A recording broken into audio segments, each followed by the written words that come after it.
I'm sure you've heard lots of things like yoga and meditation. How many of you heard yoga and meditation?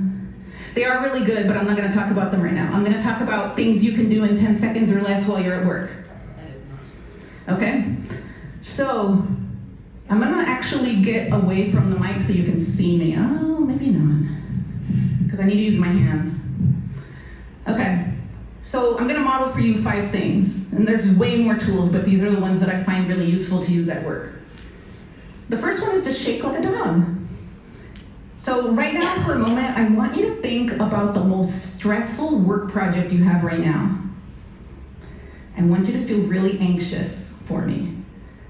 Think about the deadline. Think about what's stressing you out. Good job. I can see it in your faces. All right, now do this with me. We're going to shake it out. Come on. Everybody do it. Otherwise, you're not going to know how to do this. Okay, those of you who did it, didn't that feel good? It really works fast. Now, you might not want to do that in a meeting, but you can do it in your office or in the bathroom, and it's fast. Okay, second one, orienting. Orienting is what my cats do. I have 2 cats. They don't always get along. Sometimes they do, sometimes they don't. It's what animals do, and what we are capable of doing to bring ourselves back to safety, which is Spike wants to go into the living room, but he's afraid Charlie is somewhere there and is going to jump him. What does he do?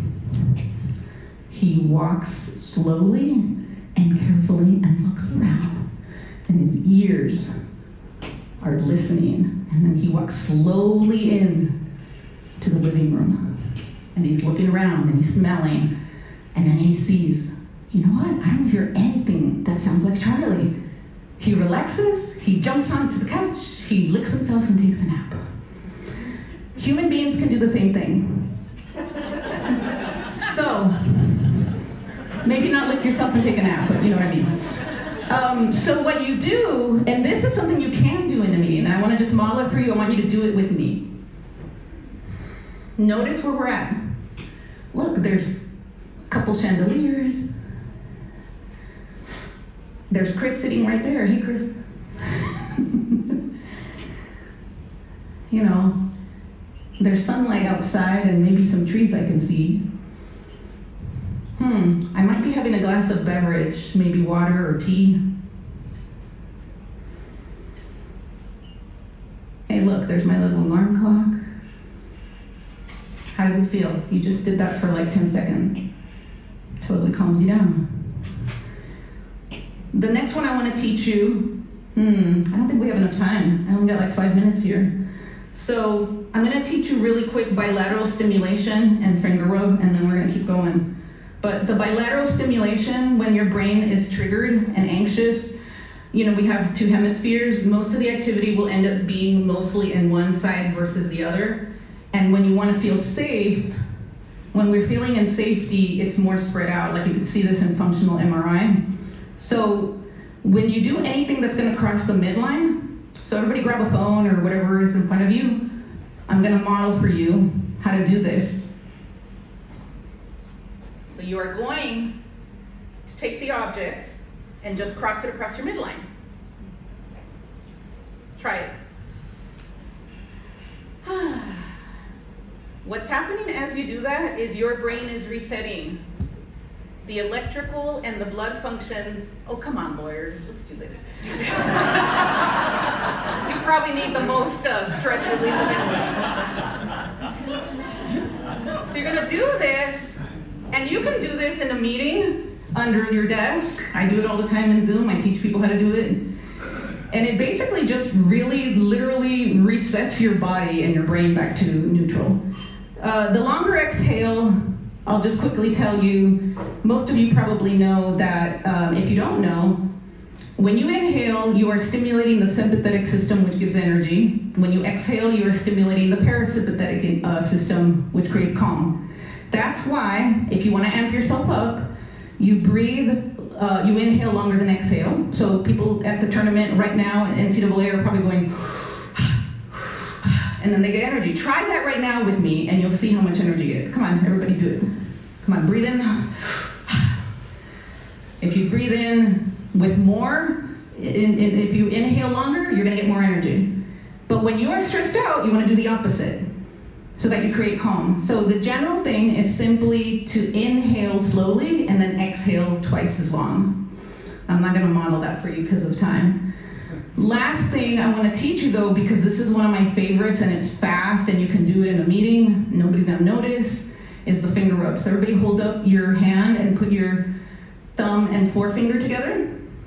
And what we're going to do is I want you to rub your fingers together so slowly and with such attention that you can feel the ridges of one finger rubbing against the ridges of the other finger.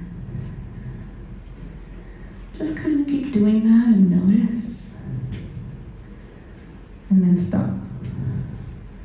That was about 10 seconds of immediate stress release. And what's really nice about it is it almost makes you sleepy if you keep doing it, because it's releasing oxytocin, because it's touching, and that's kind of like the relaxation drug. That's what women secrete when they're breastfeeding, for example. So if you have greater triggers, like if you're just really like something really really flummoxed you might be so triggered that those smaller tools won't work. And so the number one tool I recommend and that I teach my clients and that I invite you to go Google and look on YouTube is EFT, Emotional Freedom Technique, or tapping. It is effective. So this is the kind of thing where if you're really triggered at work, go to the bathroom stall if you don't have your own private office and tap. And you'll release a bunch of the cortisol and reset everything, and you will feel better. Other strategies that people always mention that are good are gonna be yoga, stretching, meditation, walking, other exercises.